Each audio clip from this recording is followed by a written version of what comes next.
4 বছরের মেডিকেলের জন্য, 6 বছরের মেডিকেলের জন্য এক বাপ তার ছেলেটার জন্য, মেয়েটার জন্য কত লক্ষ টাকা খরচ করছে, তার কোনো কুল কিনারা আছে মিয়া?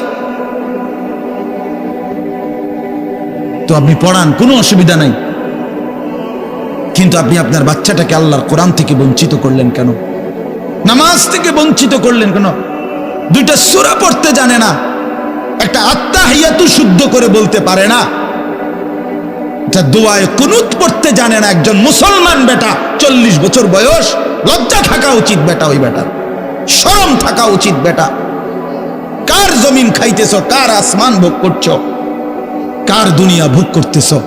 এত বড় মালিকের আসমান ও জমিন ভোগ করে সেই মালিকের সেজদাটাও ঠিক মতো দিতে জানে না, সেই মালিকের নামটাও পড়তে পারে না।